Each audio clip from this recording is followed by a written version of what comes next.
Greetings and good tidings, you good people. Welcome to Stone by Stone, an Edgewater Castle podcast, where we peel back the layers of the beautiful game like the 32-paneled onion that it is. Join me, Andrew Swanson, your host, as we engage in some insightful conversations with some very remarkable individuals. These brave souls will share their unique perspectives on the world and its game, their personal narratives, and how football has woven itself into the fabric of their lives like the thread in a highly personalized quilt. A heartfelt thank you to our production sponsors, Tightrope Recording, for their masterful sound engineering, and to our dedicated listeners. Your continued support means the absolute world to us, so thank you for it. Now, hear ye, gather round the hearth, pour something literally or figuratively warm into your cups, and welcome to Stone by Stone.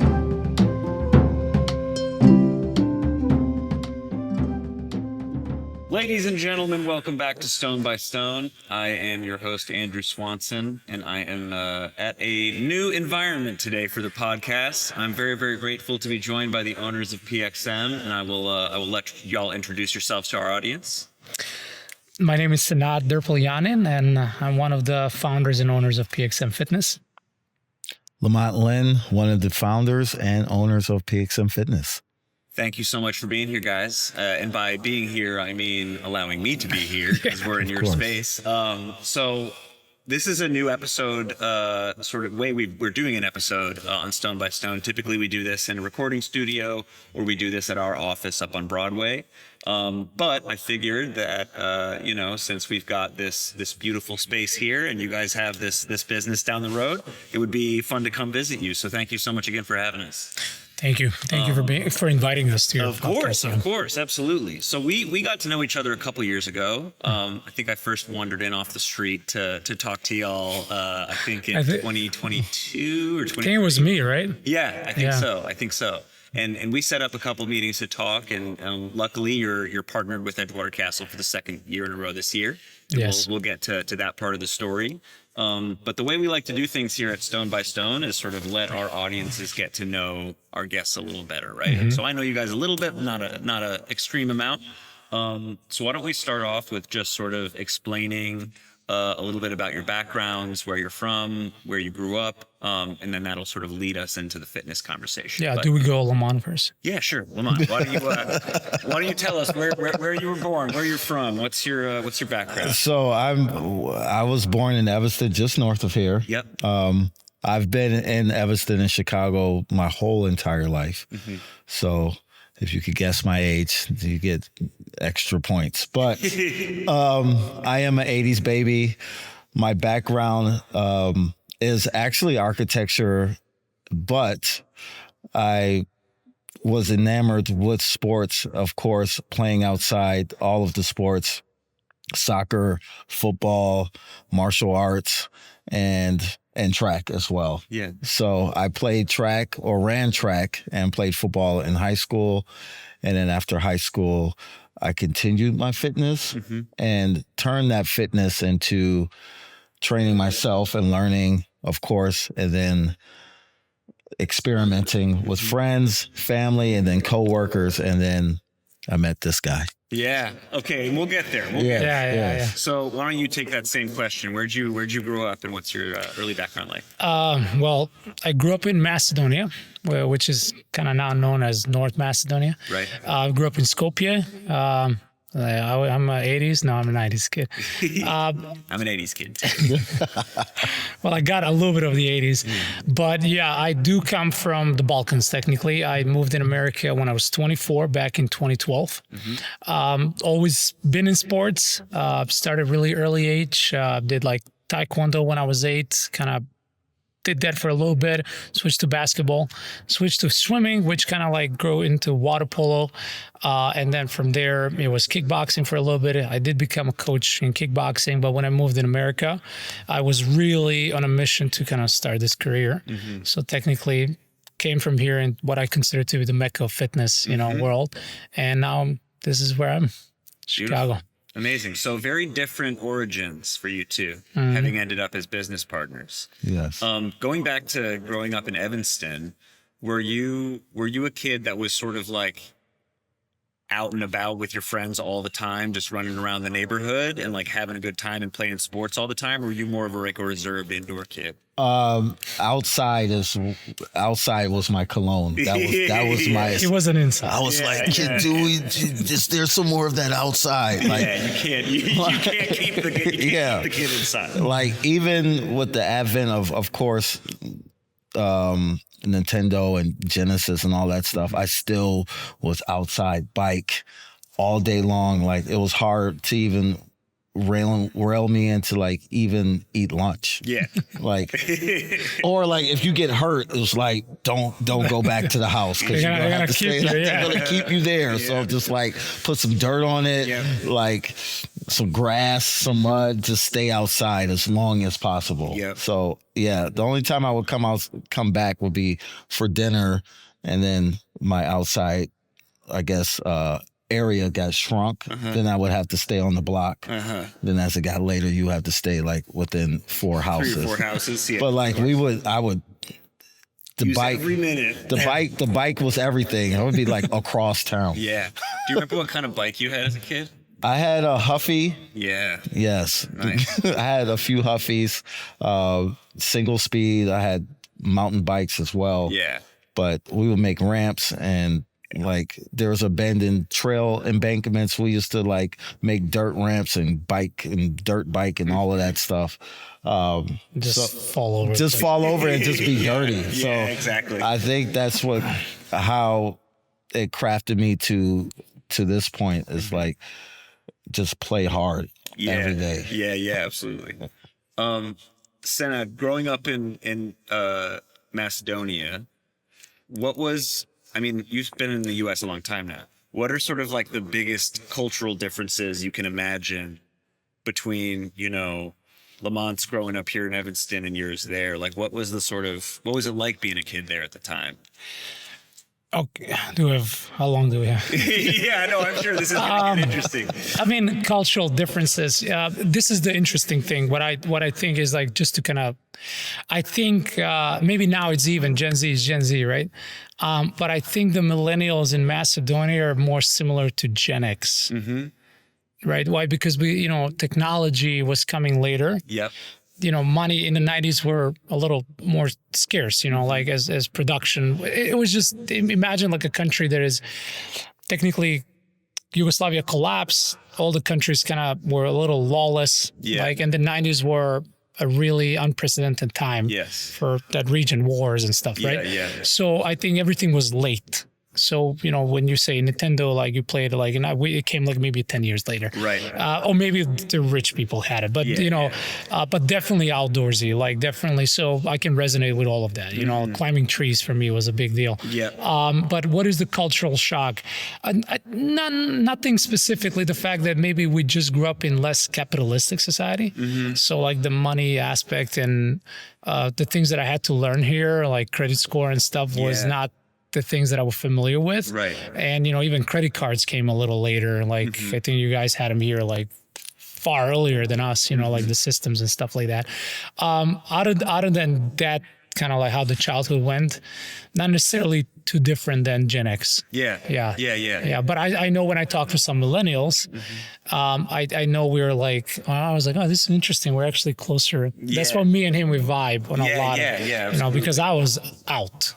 Like I grew up with these 10 dudes and we were just on the bench. We were bench warmers, Yeah, that's what we did. Yeah. So with both of your lives, there was a real like activeness to your lifestyle as kids, right? Like going out, climbing trees, riding bikes. Was there a point in your life as a younger person, maybe high school or middle school, where you sort of looked at fitness as something that you wanted to like really do with your life and like pay more attention to, or did that come much later? Go ahead. It was later. Yeah. I think because playing sports, you really didn't think about it as much. So you're just playing sports. You didn't really think about like either the business side of it or having the upkeep. You just like whatever your coach gave you, if you were in the weight room or you had to run a mile on a Saturday or something like that, we just considered that just normal training. So I I think maybe for him as well is basically the same. Yeah. Like you just go to practice and you do your fitness and then you go home and you go to bed. Yeah, of course. Yeah. Same for you. I mean, within those lines, I would say I was just not good at sports, man.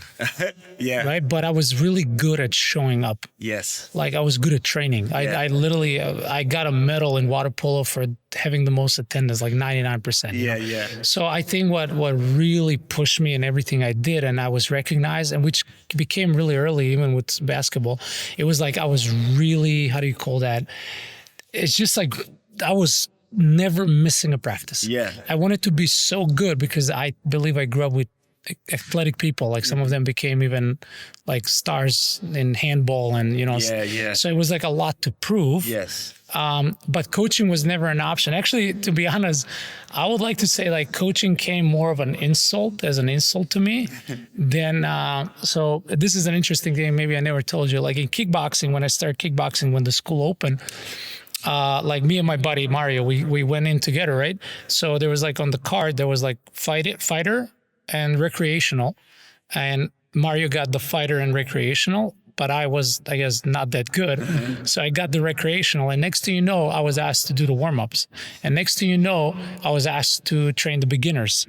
So I was asked, like, and in water polo, which is, I just now saw the pattern, even before that in water polo, they asked me if I can come and train the kids. Yeah. And I was like, am I that shitty, man? Like, what's happening? Sorry, I didn't say that. Sorry. I know. Yeah. Of course you are. Yeah, but that's the thing. Like, I was like, why am I going this direction? I just couldn't. But I guess I was good in communication. Yeah. The struggle teaches you, and then eventually just started with friends like back home, like he did it here, and it was like, I think this is my calling. Yeah. So it wasn't at the beginning. Like I said, it course. came as an insult. Right. And that's really interesting because now I've been working in soccer now for not a long time, but about 8 years or so, and like there is a certain kind of player, right, who's maybe not going to be the superstar scoring all the goals and getting all the assists and all that stuff, but someone who is just like immensely dependable and like becomes the best possible candidate to be like an assistant coach for the kids. Yeah. It's like you get the mindset, Right you get the philosophy, Yeah. right? That's a very real thing. And I think it's like, it does make me feel as though that is a great way to sort of identify potential leaders, right? It's like, it's not just about success in the game you're there to play or whatever. It's about like the mentality of showing up and how well you're able to communicate that to other people. I can expand on this. Like, I think it's like the depth that you're coming from. I don't know how athletic you were, but I think that people that are a little more athletic, in order to get certain outcome or train to a certain level, they don't put as much as struggle to get there. Let's say they need to only engage like 20% more. Yep. But people that don't have like a good body awareness, so on and so forth, they need to like go extra mile. Yeah. And I feel like if you have that depth, right? Like that's at least how I perceive it now for myself. Is like, why do I resonate with people that can't do things? They cannot do things. Why do I resonate with them so much? Why I can't like technically go to that level? I was like, because I was at that level. Yeah. So like, I think that's where the depth comes in. And then once you start resonating with people that can do less, then people, I think it's like a nature call, you become a coach in some sorts or not, Got it. Yeah, absolutely. Lamont, what high school did you go to? The greatest, Evanston Township High School. I had a feeling you were going to say ETHS. Yes. I did. So you were at ETHS. We don't need to talk about specific years here. You're an 80s baby. We know that. But what did you play sports in high school at ETHS? Yes. What did you play in high school?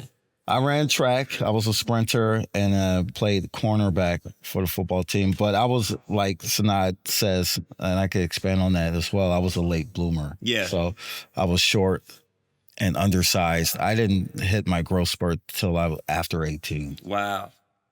Wow. So by the time you're thinking about college and everything, that's where you started to get bigger? Yes. So but you missed the recruitment window. Right. Everybody's already the size to be a incoming freshman or a starter for a university. At that time, I was way small. Yeah. Even people see pictures now of me in like from 18 through my 20s. They were like, who is that person? Yeah. So I didn't grow until way late. Wow. Yeah. There's a guy on our team this year named Quentin Q Benedetto. He's been here on Mondays a lot, but he apparently was the exact same story. He was I think like 5'8" or 5'7" as a junior in high school, and he's now like 6'2", 6'3". Yeah. I was 4'11", 85 pounds my freshman year of high school. Oh my God, really? Shit. Yeah. Oh, sorry again. It's totally fine. We don't have an adult audience. Oh, okay, got it. No worries. No parental advisory. Yeah, I was like, but I don't know why it keeps coming out. That's amazing. So like, how tall are you now? 6 foot. Yeah. Okay. Wow. So I'm 6 foot, like, depending on the day, like 2 to 205. okay.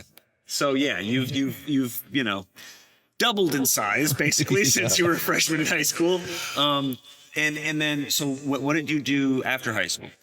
What was your sort of trajectory for those next few years? My trajectory, I went to school. I was studying architecture.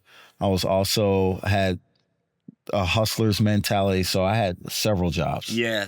So I was working at a restaurant. I was a valet. I was a assistant manager at a GNC. So during that time, I would just, GNC is nothing during the day besides like mall walkers and stuff like that. So I would just read and look at supplements and read all of the magazines. And that's when all the magazines were still pretty big. So I would take like splits out of there and read all about Wendler cycle and all of those educational tools. And I would just like apply those things to myself and see if they would work. Yeah. So that's what I was doing post high school, just working and going to school. And then the market crashed. Yeah. The first time. Of course. Take a brief pause there. After, like, what was high school age life like for you? Is that sort of when you were playing a lot of different sports? It's a little different. You guys have really nice school programs, right? Like you have teams and teams and teams. It's really organized, right? It wasn't like that. No, everything was private technically, and for me, swimming was something I did and switched to water polo. And that was technically throughout high school. That's what I did. I just swam. Water polo player. Yeah. Water polo player. And then kickboxing came when I was in college. Gotcha. Okay. Where did you go to college? So I did a law. The University of Cyril and Method, which is in Macedonia, but at Skopje in the capital. I did law, like criminal law. That was my, so I did bachelor and master's. Yeah. Oh, wow. Yeah. Amazing. Yeah. What was the thinking behind criminal law, and like what were you envisioning? So interesting thing about high school, right? My high school was a law prep school. Oh, okay. Yeah, it's Very specific. Yeah, so interesting thing about like that region and Yugoslavia in general, it was all about, socialism and producing workers, right? So college was not a big deal. So high school should prep you to be something, right? Yes. To be a law technician. You just go in high school. Yep. And at 18, you come out, there's a job, right? And you have multiple like that. You have like, you can go metal industry, you can do cars, you can do like, so people just focus on high school. I wanted to go law. I don't know how I decided that, man. Yeah. But I went to law. Yeah. The first 2 years are generic, just like that. And then you go 2 years, I think, what do you call like third year and 4 years? Juniors, upper junior and senior. Yeah. So you do that and that's when you specialize. And then that gives you like extra points for law. Got it. Yeah. So then after you got out of high school and you went to the university, you got your bachelor's and your master's. Yeah. What was the next step for you? Because it wasn't, how long was it before you came to the US? So, as I was doing my master's, I was doing also law practice in the regional court of law. Like I was kind of like, honestly doing, like working under a judge, it gives you like something to kind of like write this, I don't know, subpoena. I don't know, like the terminology right now in English, but like you write things you kind of prep you and at the same time you study. And that's when I was 23, 24. But then when I came here, I was already 24. And I don't know, I just couldn't grasp it. In a sense, in Macedonia, it just operates a little bit differently. Yeah. And I couldn't see myself. Yeah. I didn't give it enough, right? I would say, but I was 24 and I just couldn't. I saw a lot of people as a future, right? Based on the connections that I had. Yeah. And it's a small country, so it's kind of. Sure, yeah. So I was like, oh man, I think I might be like that or might be like this. So it kind of discouraged me. Yeah. Yeah. And fitness was always something I gravitated to. And that fitness was always something that was not necessarily a career pursuit for either of you early. It was just like something that really interested you and fascinated you. And like, it sounds like you just enjoyed working on with yourself, right? Yeah. So once you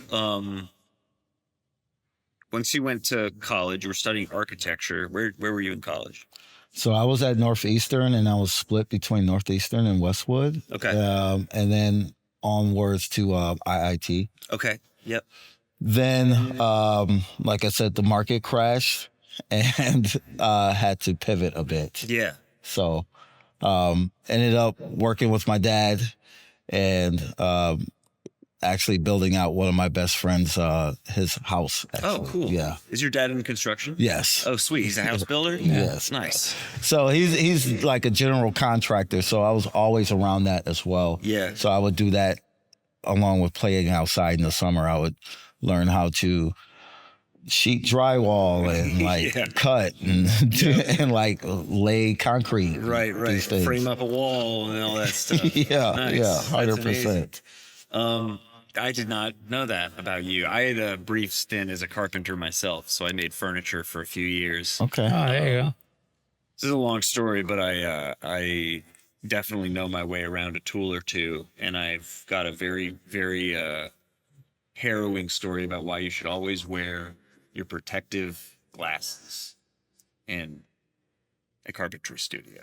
I almost lost an eye. Oh, we'll get into that some Yeah. other time.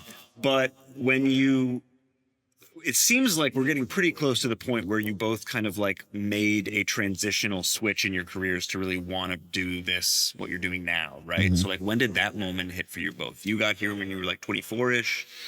Yeah. Well, I was already coaching kickboxing. It was like my night job. Okay. And my brain went there completely. By the way, fun fact, my dad is construction too. Oh, really? Yeah. Nice. And I started early. We built the gym, man. Yeah. Yeah. He does more of the work for sure. But we painted it, we dry. I can tell. Shit. There's a lot of sweat equity gone into this. Yeah. So we have like a similar, like we went this path, but then, no, man, it was that little shift of, why do I enjoy this more than this? Why am I so tired? But then I'm so invigorated to go and demo and show and coach, and the passion was just exuding, and the recognition was there, and it became more and more. And in the neighborhood, it was like, oh, the guy with the kickbox. It was just kind of like, it kind of built, it built and built. But then, I moved in America and I was a cab driver.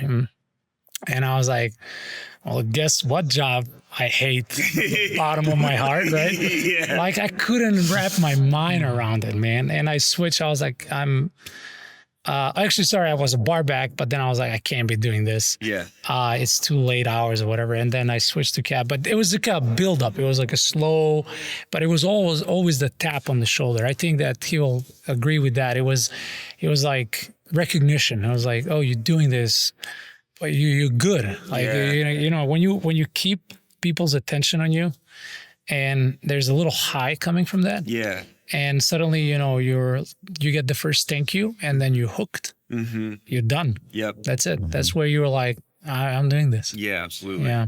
I mean, I admit I've been an actor for a long period of time, and like, just obsessed with approval. That's approval. Yeah. You're on stage, people are looking at you, and they're like, oh, they're not booing. Yeah. That feels good. No, it's true. That sense of appreciation and approval from people really does like go a long way into your own passions. Yeah. Finding root. What about you? Similar? dissimilar? Yeah, when I was working at the restaurant, actually, I was recruited by a friend who got a position in Oak Park at a fitness formula club. And then that's where I started training professionally and became part of the #1 training team for the company wide. So, but that was a haul. Like, that was waking up at 4 a.m. and taking the train from Rogers Park all the way to Oak Park. Ooh. Yes, the Green Line at 5 a.m. It's a great time. Red line to Green Line? Yes, ooh. It's a great time. So that's far, man. That's far. Yeah. Anyone who lives in Chicago and takes the train regularly is like 4 a.m. But I wanted it. So and my first client, she shattered her knee and she had microfractures. So basically, post rehab, I almost literally taught her how to rewalk and use her quads, and that was like a big light bulb moment. Yeah. So to this day, that's like we call each other sister and brother, but she credits me for getting her upright again. So that snowballed into leaving Oak Park and then going closer to home and going into Lincoln Park and then downtown and the full north side, working for myself and for other gyms as well. Got it. And is y'all's style of coaching or like just, I guess, training systems and regimens you set up, is it pretty similar, or do y'all have like your total separate ways you go about things as coaches? Oh, we are totally different. Talk to me about that a little bit. Well, that's well, at some point, like when he started at Edgewater, like he comes from like bodybuilding background, building muscle overall, like really understands that really well. And I'll tell you how we looped, because when it comes to that field, he's at the top. So he came in Edgewater, and I was already a head coach there, and I was doing the programming, I was doing this, I was doing that. So he started coaching. He had his CrossFit level 1, and I was coaching him, like I was programming for him. And then the evolution was, then we started doing programming together. Like we'll buy a program from this sites and just to test things out to learn. And then when it came to bodybuilding, which I was shifting slowly, then he will program for me. So it's like a full loop. Yeah. Right? So we've been helping each other. Why? The question is why? Because he's on this side of the spectrum. I'm all endurance. Yeah. Right? Like I was no, hands down, who can prove that. Like I was the best swimmer. I was swimming a lot. Like I have an engine, but this guy has the strength, right? And he has the looks, like jacked and everything. I know how to shift to the core. It's just like such an interesting. So we benefited from the edge of the spectrum. Yeah. You were talking about this earlier. Exactly. Yeah. It's always edge. It's a spectrum. Like, and I always say fitness is a spectrum. It's just, but we like to be like versatile, right? So I think that's where it was like, okay, we have this kind of specialization. We understand a lot of aspects of like our edges, but then we learn from each other. And with the team too, right? Yeah. And then, it's kind of bridging and filling gaps. So we became really versatile. Yeah. Right? Like to a point that, I now understand lifting, I understand bodybuilding, I understand how to slow down and so on and so forth, which his cardio got better. He knows how to breathe, how to control. He competed also in CrossFit. It's like, it's such a really, over the course of like 8 years now, it's like we've learned so much about who we are and what we are, but we're not. No, our backgrounds are. Yeah. He's a sprinter. Like, right. Exactly. I'm a duration. The endurance guy. Yeah. That's amazing, and that feels like a really good way to go about finding a whole system, right? Where you have, like you said, sort of opposite ends of a spectrum of understanding, and where you come from in it, and then as you learn from each other, you're able to sort of fill out your whole level of understanding on everything. That makes total sense.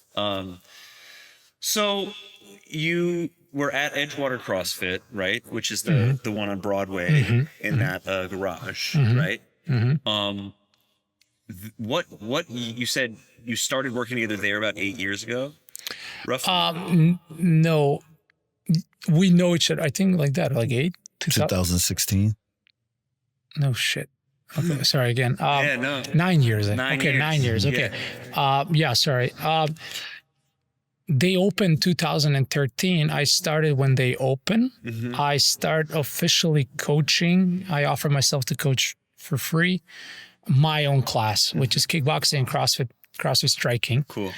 And then I opened myself a door, and then they hired me officially 2015. So it was like a year training, year free classes, and then I started officially. They hired me to 2015, Got it. and you came 2016, right? Okay, yeah, Wow. yeah. So then, like, what was that first conversation that you guys had with each other at Edgewater CrossFit that was sort of like, wait a minute, maybe we can do something even better than this? Like, what was that first conversation like? Do you remember? About like coming up with the idea for PXM? How well? How do you see it? Because we've never asked this question. Yeah. So it was brewed through frustration. Okay. like many things. Yeah, it definitely was out of frustration. We had been training hard together for a while at that point. And I just remember Senad coming over and it's like, we can do this better. Mm-hmm. I think we were like on like platform like 3 and 4 from what I remember. And he was like, one day we're going to have our own place. And I didn't know it was going to be like a year later, but it accelerated from there. I just think like even though we are apart, but we have a lot of similarities, and we dislike to be frustrated. Yeah. We like to find answers. Yeah. And I think that's probably why we have become successful coaches, because we like to fix that frustration that a member or a client might have. So, Right. but we had the same frustration of like, why isn't this working? Not for us personally. Yeah. Wasn't working. Like our training was working, but our environment was not. Right. So from there, things accelerated quickly as I was hired on to staff at on Broadway as well. Got it. So, and that was 2017 I was hired on. Got it. Oh, you were hired 2007. Oh, yeah. Okay, got it. So I was hired in 2017, and the owners had another gym as well. So actually, Senad and I were working at both gyms. Where was the other one? It was Lincoln Park CrossFit. Okay, gotcha. Yes. So one person owned them. They were brother and sister gyms, or partner gyms, basically. Cool. Yeah. So then 2017, when you got hired and you'd had some time to work together, you guys sort of like eventually were like, all right, we can try to come up with something that's better than this, right? Yeah. In any business, I've learned this the hard way myself, the like conceptual period of time where you're like creating all the ideas, and you'd probably individually been doing this in the background of your head the whole time, right? Of like these frustrations get filed away, and then you're sort of thinking about ways you could do it differently. But that period of time in which you're sort of coming up with the idea yourselves, what do you remember about that period, and about like what your initial goals were versus where you are now? After, we're going to take a break in a second, and after the break, we're going to talk about PXM now and sort of like where the business is and what you're excited about.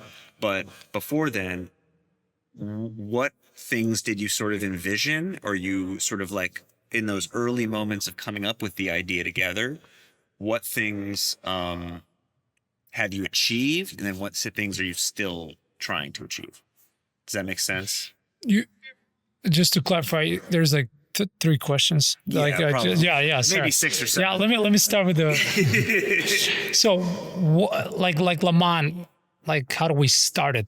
Like the conversation, but it was like also like personally, what tilted us in that direction, right? Because the conversation don't just come out of blue, right? Yeah. It was like I went to Macedonia. My dad got diagnosed with cancer. I was 28 at the time. I'm lying, 29 at the time. And for me, that was a big pivotal moment. And I think we had conversations here and there, opening a place and stuff, but it was just talk, like, because, you don't know better. You just, he's been in the industry longer than I, but the thing with that was I went to Macedonia, I was there for like 3 weeks or something like that. And I wasn't working. They were like, you need to come back, you need to work. I was like, it's my father, it's okay. But my whole point was I just realized that I was like, man, I can't, I want to be in this industry, but I can't be just leaving and not making money. Yeah. Because, you don't make money, you spend money, you could have made money, and you start doing this math of like, this is not how capitalism works. Yeah. So one of the reasons for me was, if we build a place, it can generate also, right? We can technically we can win off every angle. I can train, I can have a lifestyle, I will have, money when I'm gone, but at the same time, I'm not going to be shy about that. I want to change people's lives, but I want to do it in a way that I don't feel like pressure that of course. I have to live in that place. That was my big moment when I got back, but just, after a conversation and the other partner, we had a third partner, Ben, we kind of like came together with this idea. But the interesting thing is that the owners came to us really close to what we discussed. If we talked, let's say, I don't know, in September, they came to us in October. Wow. When we had that first real conversation. Yeah. Because it's almost like everything was pulling in that direction. Yeah. It was like a force. Yeah. I know it sounds really weird, but it was like they were thinking it. Yes. Yeah. And as I was a head coach and longer with them, they just came to me first. They were like, what do you think? Would you buy this place from us? It's because we're not, 5 years lease is up and whatever. So I think that's really, to mention. That was the question that I answered, and what kind of gravitated us to that. Yeah.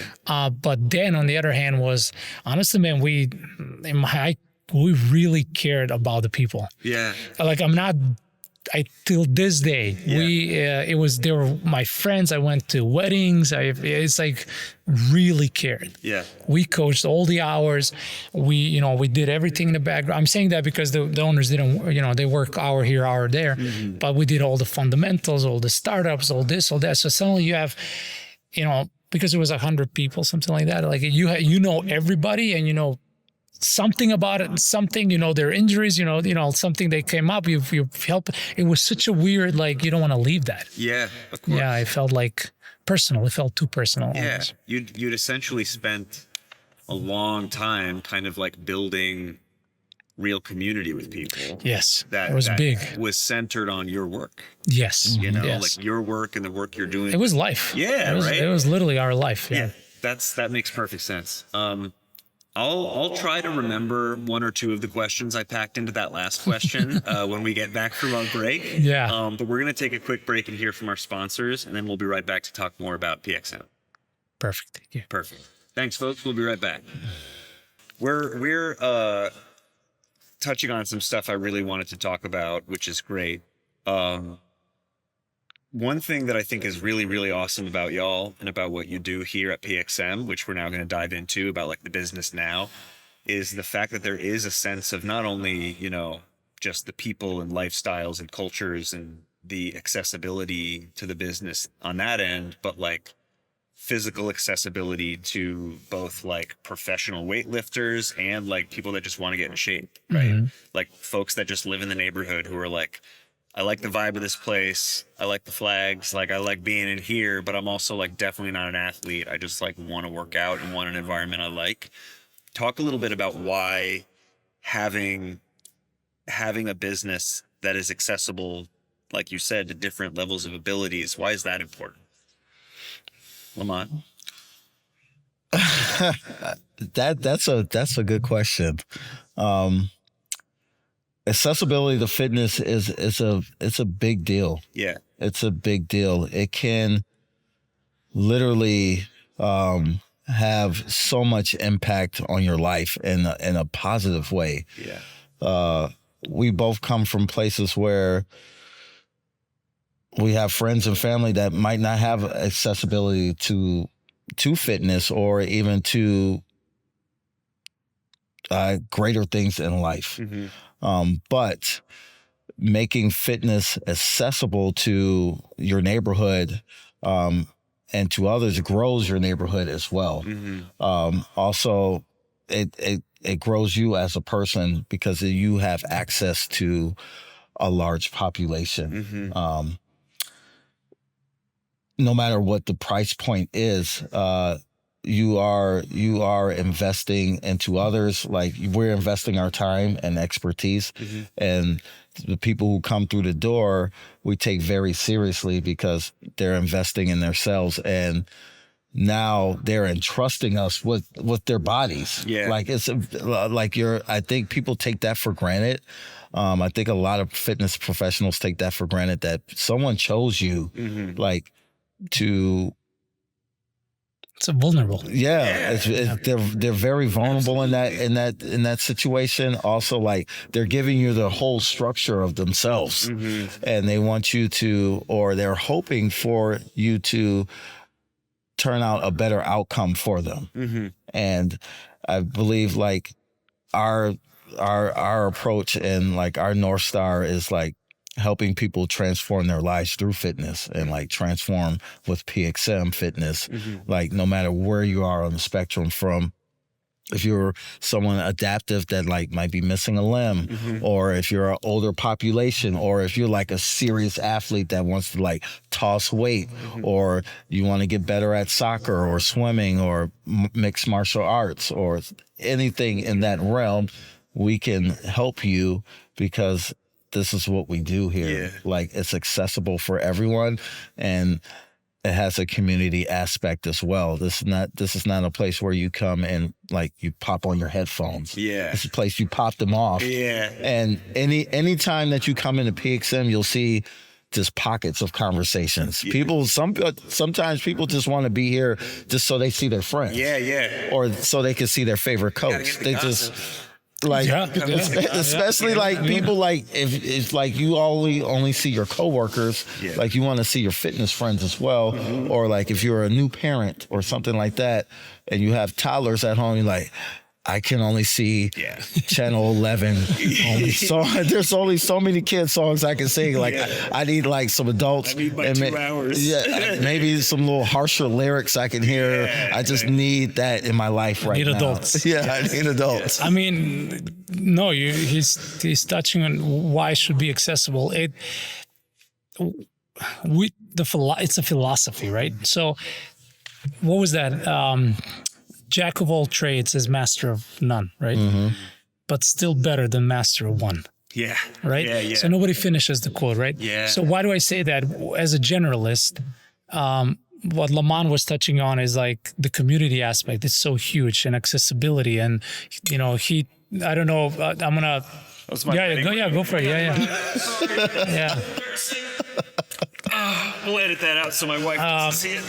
Lamont has an adaptive athlete, that literally competed in CrossFit Games.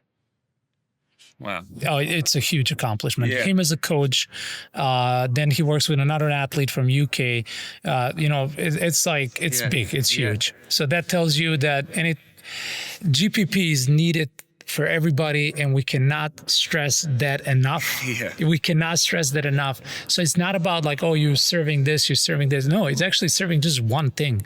We're serving ability, right? And it just, sometimes, you know, people come from different backgrounds of fitness, and, you know, what we do really well, what I like to say is, like, we evaluate their connection with fitness. So I don't know you, right, in a sense of where your fitness level is, but if I ask you a few questions and I can see where your fitness level, like, do you feel like, you know, where your fear factor is? What was your previous experience? This is what he said, which I think is great. Coaches need to, or places, which I don't want to get into, like, bashing or being unethical, but your ripple effect that a bad coach can have on a person is literally putting them out for a decade of training.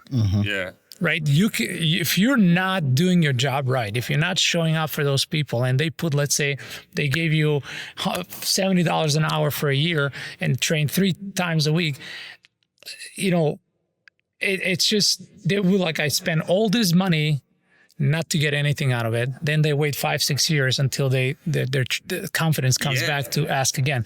So being accessible as PXM is not about, specializing people into anything. It's about giving them kind of mental cushion that, no, it's safe, man. Yeah, fail.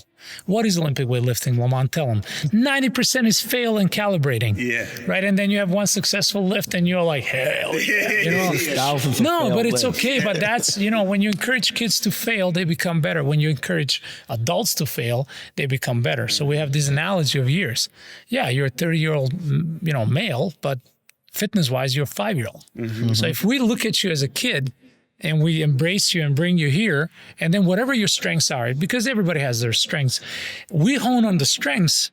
And then, if we trigger enough curiosity and, path to success, right? Let's call it, we start paving that, the weaknesses are going to the gaps are going to get filled out. Yeah. Like we said, we went together by honing our strengths, but then I was like, oh, he does this better than me, right? And then, oh, you're better than me, or you're better than me. So open-minded is what we want out of people, because everybody has in a sense, like a closed mind.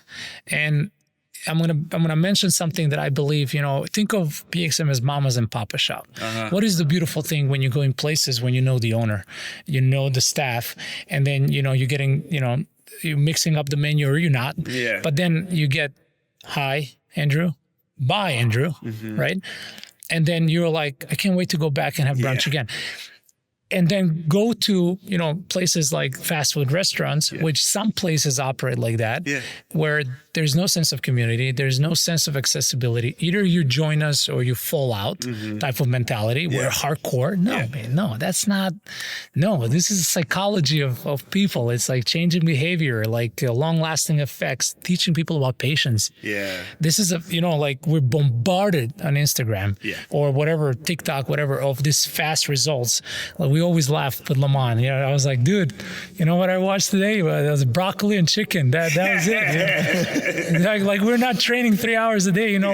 So there's so much misconception. So what we're trying to do here, and I know he will agree, we try to serve as a filter. Yeah. And to tell people when they come to us with certain shenanigans and YouTube video they watch is like, dude, just eat your meat and potatoes. Like just it is. You need don't do the hot dog diet. It's just not. It's not. So I think that's what comes with that. Why we're accessible. I think we're the honesty aspect of our core values is like, it's no bullshit. Like this is what you get. This is what we tell you. Yeah. And if you come and if you don't like what you hear, people don't sign up. But it is an investment. No, absolutely. That makes a ton of sense. So let's talk a little bit at the tail end of the podcast here about PXM Fitness as it stands right now. So we are in the building where PXM is located downstairs. When did you guys get into this space? Tell them, what's today? Today is our 7th year anniversary. Really? Yep. Today? The 2nd of May? Yeah. Wow. We opened at 5 a.m. on the 2nd of May, 2018. Wow. We took the lease on this building, I believe, in March of 2018. Yeah. And we were still on Broadway. So at the same time, me and this guy coaching every class, and then come here at night and do construction. We were just a couple of kids. Basically. They raised our price of rent because the lease was up 100%. Yeah. They doubled it. They doubled it, and we were like, we got to go. And then that building wasn't in great shape to begin with. Oh, no. Absolutely not. And what was that? They were like sleazy. Yeah. We asked for a discount, like, hey man, like this kind of ridiculous, and they gave us like 30 cents on a square footage. 30 cents per square foot. Something, yeah. Nice. So best decision in our lives, man. We had a contentious with their of course their real estate agent at the time. Yeah. Then we found this place. This place had been not rented for 10 years, several owners. and the businesses that tried to get in weren't approved. So we went through the alderman's office. We got blessed from the alderman's office. This was Harry at the time? Yes, this was Harry. We met with Harry. We met with Barge, which is Barge. President actually lives around the corner. So we have a good relationship with those two. And we signed the lease. So because we got the blessing. But at the same time, we were still coaching. And then now we're planning out the space and getting equipment and all of those things. And no one knows. Like, no one knows. Because part of our buying agreement had an NDA in it. Okay. So no one knew at the time that we were the new owners, and we had to move. And then as we were signing the lease, the leasing agent called like, "Hey, I haven't heard back from you guys." Like, there's no conversation. We had a heart-to-heart, and we're going to actually meet you where you want as far as the square footage, price per square foot. From the old place? Yeah. And we were like, no, it's too late. That ship has sailed. Yeah. Isn't it amazing how people always have a change of heart? Yeah. It's a little bit too late. It's too late. So we closed on a Saturday or Friday. I think we did the last class on Friday. Open on Tuesday morning, yeah. And then we opened on a Tuesday morning. We moved in one weekend, yeah. Yeah. Like, how much of the construction was, like, how much got done in the space in that time? Or was it all done prior? We used that whole month to, paint it and get it ready. That one weekend was when we started putting the rig and they put the turf and we measured. Yeah, it was quick. Yeah, we developed some tendinitises, man. I can imagine. Like, you're looking at probably easily 18-hour days. Easily. Yeah. It was draining. And then I went to sleep for 2 hours, came back and opened the space. Man. No, it was opening PXM was probably one of the most proud moments, man. It was great. I mean, it's still Chicago, like however you see it. And, just for me was, at least personally, I know for him too, but it was a huge accomplishment. Yeah. And then the community just came. Yeah. Everybody came, and this place is packed. It was fun, and it was, and we changed a little bit on the programming, start refining on the processes. We start cleaning up house, like really badly. We had such a great growth. We got a surge of people, recommendations. It was good. 2019 was 18 kind of went through. We started getting some coaches, some training, some people, some staff. We started getting a little deloaded, which that deloading didn't, last until like last year, but it was now when you look back, it was hard. Yeah. As any startup, I guess. But I don't think we had a bad until COVID, Yeah, of course. And then COVID I noticed that year coming up. Yeah. 2018, 2019. And then it was like, look, we still say when we closed the place, we talked about it the other day. It was like living in like athletes. Mm-hmm. Look, I was having 2 breakfasts, like sleeping 8-9 hours, like no work, like 3 months of like, he had the gym, I had the equipment home. Yeah.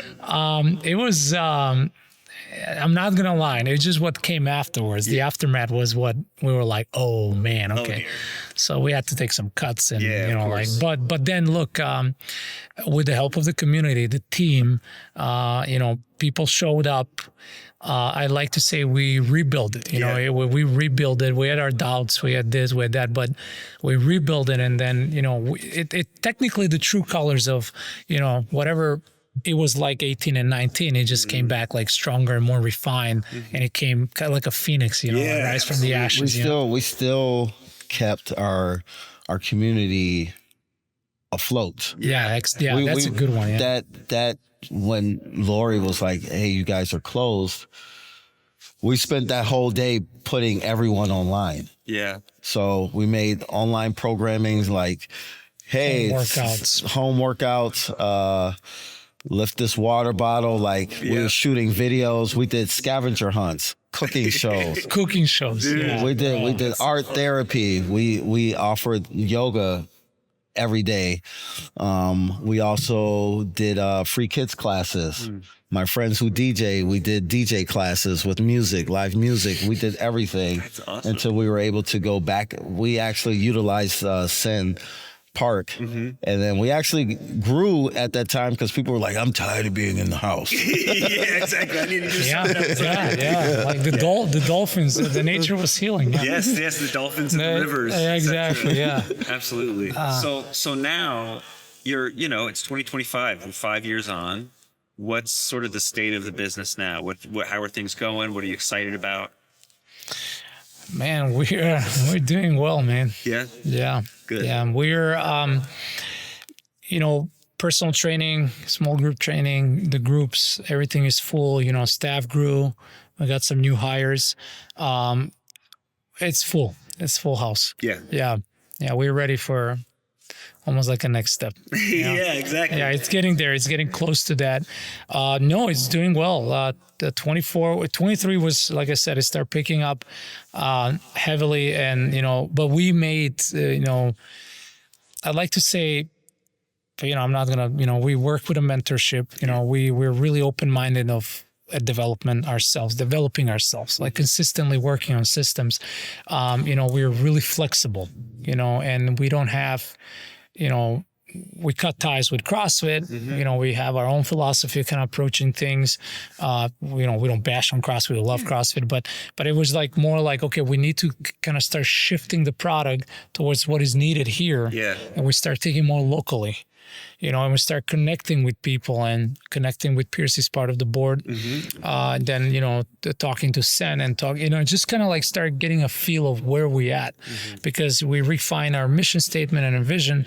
We like to be that place, that hub, that place where, like Lamont said previously, you can deload, that place where you can have a break, that place of happy, of vibes, of, not a lot of drama, not a lot of this. We like to think that,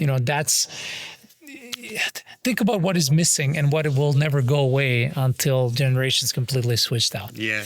All right. Now, what used to be like taken for granted, it's literally exertion, man. It's like going out and having a physical exertion, we want to be that place. I think it's scarce. And also this pop-ups and this fast food, what I call fast food fitness, I don't, anybody that moves people, I'm okay with that. But it's just, I'm not bashing them. I'm just saying, like, people need more sustenance, like they need to attach to something, man. Otherwise, loneliness goes up. Chicago doesn't help with the winter. Let's be honest. Depression is but then our philosophy is summer bodies are built in the winter. So if we can actually, we getting more people around the holidays right now, right? And it's that's it's like a mission that is bigger than fitness itself. Fitness is a universal tool. It's a universal truth in the world. Yeah. Right. Go in Macedonia is the same language of body that is in India or, so that's the beauty of our job. It's all positive. Yeah. Right. It's just, if we can help people get that and understand that and then lock that into their identity, we all win. Yep. And so what the biggest change is that we're true to our mission. We understand what we want. Right. And we're, as problem solvers, we're flexible. Yep. We don't believe in specialization because general physical preparedness is enough of specialization. You don't have to go overboard. Yep. Everybody needs to be strong. Everybody needs to run a little bit. Everybody needs a little cardiovascular health. Everybody needs to understand nutrition. We're talking about basics. Yeah. Yeah. That makes total sense. So what's, before we come to the end here, what's, goals you still have, next steps for PXM? What do you think are sort of what you're looking at over the next couple of years that excite you? I believe expansion. Yeah. Expansion is necessary for how our community is growing and how the PXM product is growing in our offerings.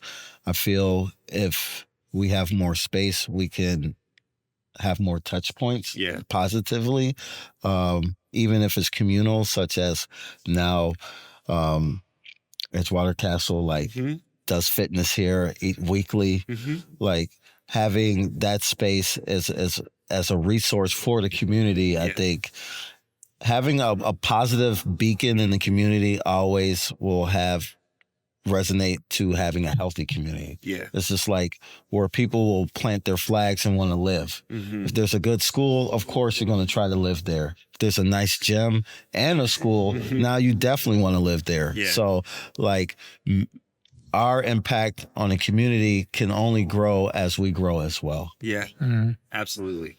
That's a great answer. And I feel like, ever since I've met you guys, there has been a real heart to what you do. And it isn't just about like make people look buff when they go to the beach. Like, it is a very holistic approach you take to people's health. And I really admire that because, like everything I've tried to do with Edgewater Castle has been about meeting the community and meeting the people where they're at and providing what they need and, giving as much access to that as possible for everybody. And yeah, I just really appreciate what y'all do. Thank you. We've come up to the end of our episode here. Before we say goodbye to the good people, how can they find out more about PXM? How should they reach out, or is there a website? Follow on social? What's the drill? Yeah. Well, the marketing guy. I'm like almost blank. I was like, Website? Yes, you can find us at pxmfitness.com. You can also find us on Instagram and Facebook. PXM, just search PXM Fitness. You can see our page. Of course, on the website, we do free consultations. So it doesn't matter what your fitness level is. You can hit sign up for a free consultation, and we'll get to you probably within an hour, maybe even 20 minutes, depending on the day. And we can get you in here and see what your goals are. We can talk about like where you're at. It doesn't matter what, you could be at level 0 to 100. We can find the appropriate fitness for you. If it's class, if it's personal training, group training, if it's nutrition, do you need a body scan? We do that here as well. Do you have a football team, lacrosse team that wants to train, or you need a space, or you want to do a fitness birthday party? We do all of that here under this roof. And we could provide services as needed. It's very customizable, but you can find us definitely on social media, anywhere, and on our website as well. Yeah. Perfect. By the way, PXM stands for Power by Movement. Powered by movement. Yeah. Absolutely. So if anything, if you're not doing it at PXM, please move. There you go. You're going to feel better. Go. Yeah. If you're not powered by PXM, then you need to move yourself closer to PXM. Please. Exactly. Please. Beautiful. Well, gentlemen, Senad, Lamont, thank you so much for being on the podcast Thank today. you, man. It's always a pleasure to speak with you both, and thank you for your incredible hospitality for the team this year. Yes. As per usual. Thank you. Thank you, man. Thank Appreciate you. that. And ladies and gentlemen, thank you so much. Please listen to the next episode, and we'll see you next time. Have a good day. Ahoy there. Thank you for listening to Stone by Stone, an Edgewater Castle podcast. Be sure to listen to our next episode, or better yet, subscribe to our channels on YouTube, where you can find video versions of our episodes, Spotify, Apple Music, or anywhere else you get your podcast fix. We'll have a lot of exciting new content coming up throughout the year, and we want you to stay along for the ride. In fact, you should probably just follow us on all social media platforms also. Just to be safe. And with that, I leave you be. Enjoy the rest of your day. Thank you so much for supporting the club, listening to the podcast, and as per usual, go Rooks.